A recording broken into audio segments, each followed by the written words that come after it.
I think most people think of thinking as something that just happens. Yeah.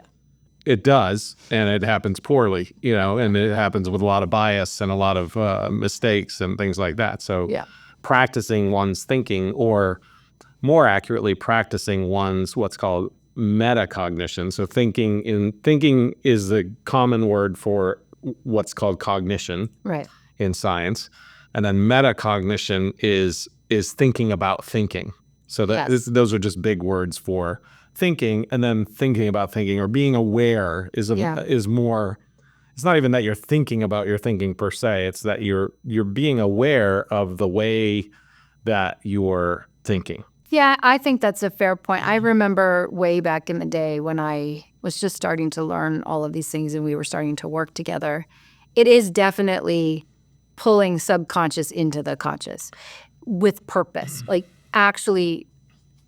And it's almost like training wheels, forcing yourself to say, oh, wait, I need to ask myself, how am I thinking about this thing? Am I making a relationship that's not there? Am I taking a weird perspective? Am I biased? Totally. That kind of thing. Yeah, and I think it's really important for people to understand that when we say thinking, there are some folks who I've heard talk about thinking, and they propose or allude to the idea that thinking is what's happening consciously, and then some other thing is happening unconsciously.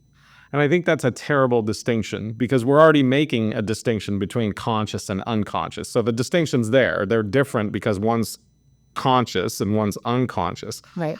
But the process that you're using is the same. Yes. So if you understand how you're processing in your conscious thinking, then you understand how you're processing in your unconscious thinking, and you can bring more of what's unconscious to the surface. Yeah.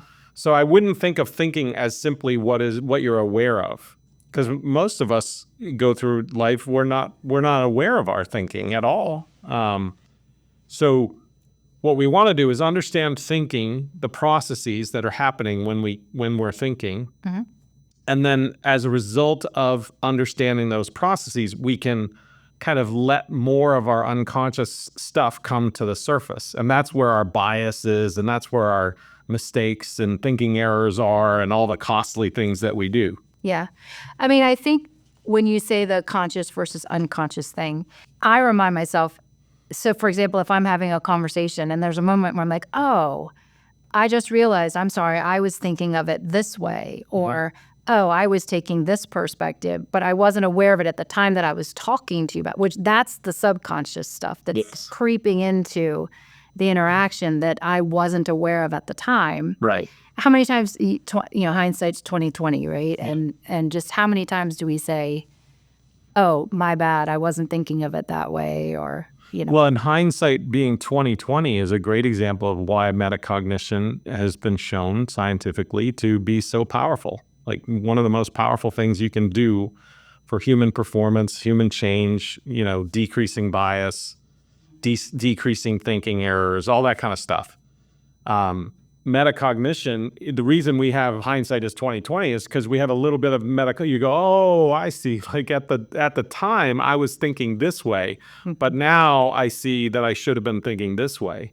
So it's literally hindsight being 20/20.